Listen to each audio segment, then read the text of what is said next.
You already know what it is. All I do is work, hustle, kill. All I do is work.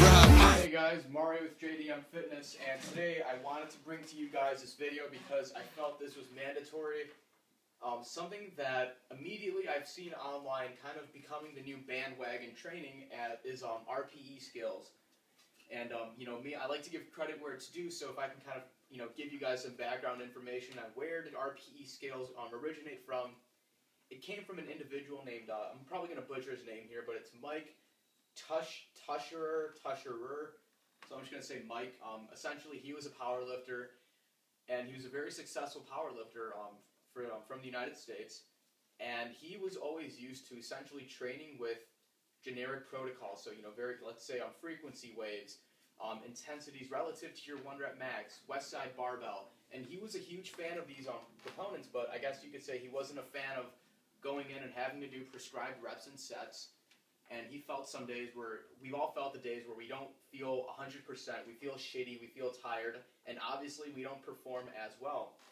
So his response to this was a modified auto-regulatory training system, or better known as RPE. So essentially, RPE stands for rate of perceived exertion.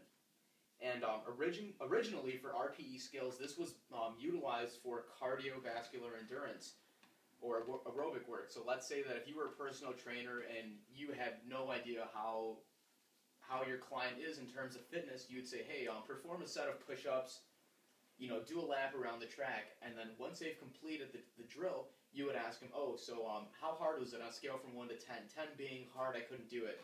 And they would say, oh, it was 7 or 8. So essentially, this is where RPE originated from. And its use wasn't really applied into weightlifting because it wasn't something manageable. And for the reasoning is that when it comes to RPE scales, this is a very subjective type of training, meaning that you have to be extremely honest with yourself, which most people aren't, because whenever you hear someone speak of RPE training, they always say, oh, I'm pretty sure I could have done like 2 or 3. I'm pretty sure I could have done another 2 reps in the tank. So they're never really quite sure of where their true RPE is. And so if I can also shed some light into this, you're going to notice there are percentages associated with RPEs. So what kind of upsets me, if I can rant off for a second here, is that if you notice something, you notice that RPEs essentially correlate with percentages. So in my opinion, I don't want to, well actually I take this back, I'm sure Mike is going to want to hate me for saying this, but I feel like he created this RPE scale and utilized it for training purposes to make a quick buck. Because for the longest time, successful weightlifters, bodybuilders, powerlifters have been using percentages relative to their 1 rep max in terms of training. And when you have prescribed reps and sets, it just goddamn works, because there's no fooling around. You know what you have to do, rather than, oh, I'm just going to hit a RPE today of 9 and for 5 reps, do a back off set. It's not really how that works. And essentially, this is how our Mike Tusherer has been training for the longest time. And then now comes along and he implements this RPE scale into training, and now, wow, oh my God, it seems to be the most optimal thing. And in his website, reactivetrainingsystems.com, in one of his statements, an excerpt was of the protocol was how to produce optimal training results in mind with RPE skills. So for me, when I hear someone say produce optimal training results, it's immediately a marketing protocol, and that's really what it is in my opinion. So once you start to kind of get into the nitty-gritty of RPE, you realize that it's all based on percentages. So if I can give you guys, I'll translate RPE into English, so people aren't asking themselves, oh, what's RPE? Oh, herder bandwagon protocol. Every bodybuilder on the forum is doing it. I must be doing it now too. So RPE to English. An RPE of 10 essentially correlates with 100%. So when you hear people say, I have an RPE of 10, that essentially means I am training at 100% of my max. I am doing my 1 rep max. So if we can see here, an RPE of 10 with 1 rep is essentially 100%. Again, if you were to do, let's say, an RPE of, let's say, a target goal of 2 reps, you would be training with an intensity of 95%. And continuing on again, I'm going to use two more examples so people get the idea here. An RPE of 10 with 3 reps would be 90% of your 1 rep max.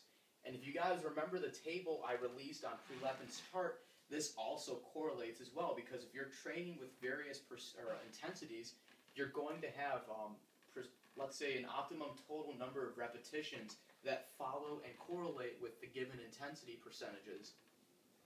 So let's say I'm going to use a hypothetical situation here. Let's say that we have a lifter whose 1 rep max is 350 pounds, 350 pounds. So essentially, he would be doing 3 working sets, or let's say he was using an RPE of 9, and he's doing 3. So we're going to kind of go all the way down, and wow, that must be fucking magic. An RPE of 9 and 3 reps. That's another way of saying that he's training with 85% of relative to his 1 rep max. So again, not a big fan of RPE scales, because once you actually kind of connect percentages with given intensities, you realize, oh, I already have an idea of how many reps I could possibly do to train with. So then at this point, he's going to be training with 3 reps at a 9 RPE, or 85%. So now this weight is 295 pounds. And also, let's say that he wanted to include a back off set, which is kind of what Mike was a proponent of. So essentially, once you do your main working sets of your 9, 10 RPE, whatever, you would essentially do a 5% back off.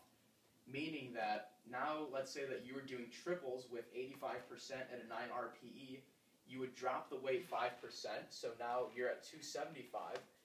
Also, but if you were to just notice what we said here, 85% back off of 5%, you're now at 80%, meaning that realistically your RPE is 8. So now you would just do a few sets of triples until you felt that you were fatigued and you couldn't possibly do more than the prescribed set. But again, this connects with Pre-Lepin's chart, because let's say that if you're training with 80% of your 1 rep max, the quote-unquote optimal number of total repetitions that Pre-Lepin prescribed was about 15 reps. So again, this makes sense, because most lifters would probably do about 4 sets of triples, 5 sets of triples as their accessory work on top of this. And that's how they would continue with this. So, personally, now I want to kind of compare this with intensities relative to your 1 rep max. Back here again, and I just wanted to talk to you guys about why intensities relative to your 1 rep max are important in this case. So if we can kind of get away from the topic of RPE scales, because when you bring up RPE, immediately people get confused and they have no idea how to apply it. I could go into another video if you'd like, discussing if you were to implement RPE scales into your program, how would it look like? But again, I want people to be skeptical of a program rather than, oh, my favorite natural pro is on an RPE scale training protocol, and it's the most optimal thing right now, so I cannot wait to jump on it, and that's what happens. This is the same thing that occurred with DUP training. Essentially, DUP, Lane Norton pimped out by Dr. Zordos, and essentially he is now saturated with clients and training protocols. And again, DUP is not something that became popular overnight, which is what it seems like in the bodybuilding community. Now RPE Scales has taken this, and soon you're going to see more protocols that are being, I guess you could say, resurrected from the past that are now being brought into play. So again, RPE Scales is another form of, I guess you could say, Pre-Lepin's chart, because these are manageable loads that you can tolerate when training. So again, just to kind of put things in conclusion and summarize here, if someone says, I'm training with an RPE of 10, that means I am training with 100% of my 1 rep max. I'm training with an RPE of 9, I'm training with 90% of my 1 rep max, and you have, quote, an estimated rep target range, because obviously if you're training with 90% of your 1 rep max, you're not going to be able to bang out 10 reps. So, again, I guess you could say the downfalls of this protocol is that it confuses the shit out of people. It confuses the shit out of people, and also, yes, you can make progress on this, but it's much more beneficial to have rather sets and reps prescribed that you can track down in time, and then you can add weight in time like that, rather than just kind of going in there, I mean, assuming that you have it down, correctly, and just instinctively training. So again, I'm really advising and saying to you guys out there, be skeptical of your program. I cannot be more. I sound like a broken record, but I have to say that. So just because your favorite natural pro is doing this training cycle does not mean that you have to jump on the bandwagon. If you've been making consistent progress on a protocol, stick with it. And that is what I advise to people. It's just sometimes when it comes to programming and how to apply progressive overload, you sometimes realize that it's as simple as a minor fix in percentages, an increase in weight, or one or two of the variations. And essentially that is it. So again, this is why I have it right here. RPE scales versus intensities relative to your 1 rep max, or as I call it, the same shit, because as I just showed you with the chart, once you realize that there are essentially percentages that are correlated with RPE scales, you just realize, oh wow, so at first what I thought was this extremely optimal program is now just another percentage chart, which is what it is. It just kind of gives you that function that if I feel shitty today in the gym, and my original goal was that I'm going to bang out as many sets and reps with whatever RPE I was given, I can't do that today. Oh well, that'll be my goal for next week. And essentially that is it. So again, if you guys can subscribe to the JDM Fitness channel, go on Facebook, search up JDM Fitness, do support us, because I'm actually trying to hopefully bring out information that people tend not to cover, rather than just consistently talk about branched chain amino acids being useless, which is the most extremely covered topic in the bodybuilding community, and how to eat Pop-Tarts and lose weight, which, just seems to be fucking rocket science for most people. And before I get off into rants on other topics, essentially, just, subscribe to the page, show some support, share the page, and I'd really appreciate it. So, again, thank you guys for watching. Mario with JDM Fitness, and please do not stay safe. Hee hee, thank you, men.